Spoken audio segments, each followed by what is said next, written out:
meron po tayong bagong update dito tungkol sa pinag-uusapang Clarity Act. Sabi po rito ay Clarity Act negotiations progress as senators meet with Trump's crypto advisor. Isa pong napakainit na balita ang bumubulusok ngayon mula po mismo sa puso ng Washington, D.C. Habang tayo ay nag-aabang ng susunod na galaw ng market, ang mga pinakamataas na opisyal ng United States ay kasalukuyang nag-uumpugan ng mga ideya para sa kinabukasan ng ating mga digital assets. Nagharap na ang mga seryosong mambabatas gaya po nina Senator Cynthia Lummis at Tim Scott kasama po ang White House crypto advisor ni President Trump na si Patrick Witt. At ang kanilang pinag-usapan ay tungkol po sa Clarity Act, ang batas na inaasang magbibigay ng selyo ng pag-aproba sa buong crypto industry.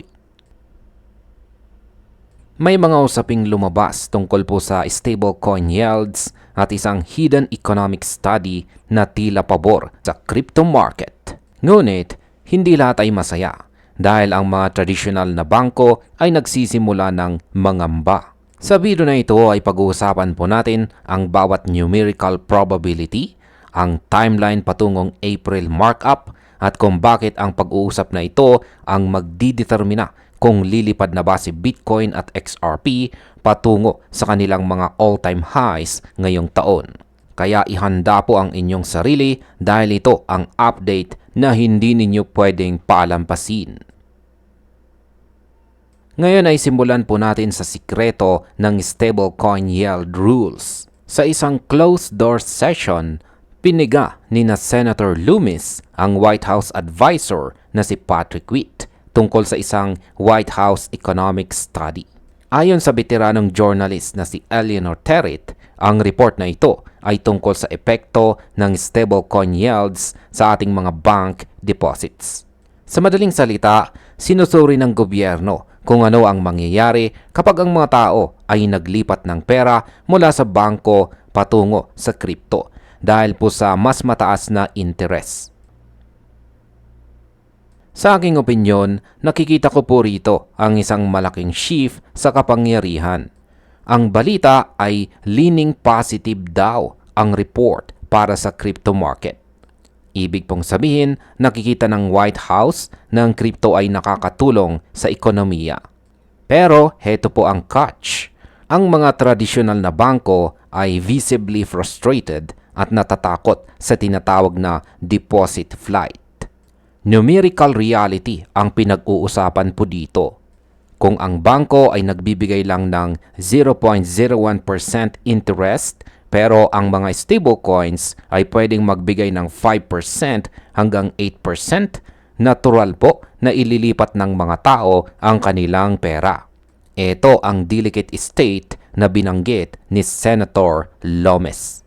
Ang labanan sa pagitan po ng old money at saka new money ay lalong tumitindi at ang Clarity Act ang siyang magsisilbing referee sa bakbakan na ito.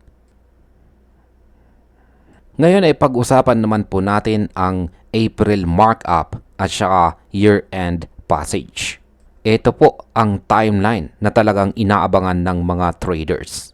Si Senator Tim Scott sa gitna ng DC Blockchain Summit ay nagpahayag na inaasahan nilang mailalabas ang stablecoin yield proposal bago po matapos ang linggong ito. At ang numerical goal po ay isang April markup. Para sa mga hindi po pamilyar, ang markup ay ang proseso kung saan ang isang bill o batas ay opisyal ng binubuo at pinapasa sa committee level para ihanda sa botohan ng buong Senado. Target nila ang year-end passage o ang tuluyang pagiging batas ng Clarity Act bago po matapos ang taong ito, 2026. Sa aking opinyon, ay napaka-agresibo ng timeline na ito. Ang pagkakaroon ng markup sa April ay nangangahulugang mayroon na silang consensus o pagkakaisa sa mga pangunahing issue. Kahit na sinabi ni Lummis na delicate pa ang sitwasyon, Ang katotohanang nagbubukas sila ng mga bagong direksyon na hindi pa nila naisip dati ay isang napakalaking bullish signal. Ipinapakita nito na seryoso po ang administrasyong Trump na tapusin ang legal uncertainty sa crypto ngayong taon. Ang numerical probability na makita natin ang malinaw na regulasyon ay mas mataas na ngayon kaysa noong nakaraang taon. At ito po ang kailangang marinig ng mga institutional investors para pumasok na sila ng todo sa market. Ngayon ay pag-usapan naman po natin ang tungkol sa komplikasyon ng housing reforms. Heto ang isang plot twist sa ating balita dito. May mga plano ang Senate Republicans na isama o i-attach ang Clarity Act sa isang housing package. Ibig pong sabihin, pagsasamahin ang batas para sa crypto at ang batas para sa pabahay at community bank deregulation. Bakit nila ito gagawin? Gagawin daw nila ito para mas mapabilis ang pagpasa nito sa Senado at saka sa House of Representatives. Gusto po nilang gamitin ang housing bill bilang sasakyan para siguradong makalusot ang crypto legislation. Sa aking opinyon, matalino ngunit mapanganib ang strategy na ito. Sa isang banda, mas mahirap harangin ang isang bill kung marami itong benepisyo para sa iba't ibang sektor gaya ng housing. Sa kabilang banda, baka maging mitsa ito ng mas mahabang debate dahil sa dami ng nakasabit na probisyon. Gayunpaman, ang mahalagang numerical indicator dito ay ang fully market data. Ayon po sa prediction market, mayroon ng 62% chance ng Clarity Act ay magiging batas na sa loob ng taong ito, 2026. Ang pag-akyat ng porsyentong ito ay mula po sa dating 40% hanggang 50% ay nagpapatunay na ang tiwala ng publiko at ng smart money ay unti-unti nang nabubuo. Kapag umabot na tayo sa 70% pataas, asahan po natin ang isang preemptive rally mula sa mga assets gaya po ng XRP at Bitcoin. Ngayon ay pag-usapan naman po natin ang pagbalanse sa panganib ng mga bangko. Ang pangunahing reklamo ng mga traditional na institution ay ang yield-bearing stablecoins. Natatakot sila ng mga digital assets na ito ay makadraw away o humigop ng mga deposito mula sa mga bangko patungo sa crypto ecosystem. Dahil dito, ang mga lawmakers ay working to refine provisions para masiguradong hindi po babagsak ang sistema ng pagbabangko habang lumalago ang crypto. Binanggit ni Senator Lomes na ang clear rules and jurisdiction ang susi sa lahat ng ito. Sa aking opinyon, nakikita ko ng mga mambabatas ay sinusubukang gumawa ng isang middle ground. Hindi pwedeng crypto lang ang panalo at hindi rin pwedeng bangko lang. Ang tagumpay ng Clarity Act ay nakadepende sa kung paano nila mababalanse ang innovation at security.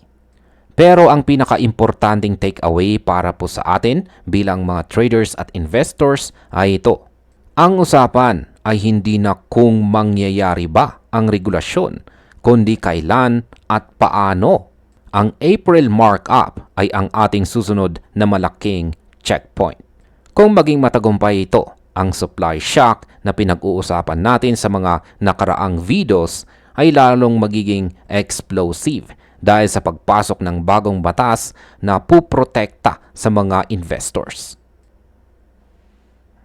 At narito na po ang aking kabuuang opinyon tungkol sa balitang ito. Ang Clarity Act ay hindi na lang basta pangarap. Ito po ay isang gumagalaw na makinarya sa Washington. Ang naging pagpupulong or meeting ni na Senator Loomis at ng White House advisor ay nagpapatunay na may path forward na tayo. Sa numerical rating na 62% chance of passage, ang odds ay pabor na sa atin. Ang April markup ang magsisilbing mitsa para sa susunod na wave ng adoption. Ang masasabi ko po tungkol dito ay huwag po tayong magpadala sa panandaliang ingay ng market. Ang smart money ay nakatutok sa mga ganitong klase ng balita dahil alam nila na ang batas ang magbubukas ng pinto para sa trilyong-bilyong dolyar. Kaya manatili po tayong disiplinado. Lagi po tayong mag-aral at maging handa dahil ang taong ito, 2026, ay tunay na taon ng kalinawan para sa crypto. At hanggang dito na lamang po tayo sa video na ito mga ka-crypto. Marami pong salamat sa panonood.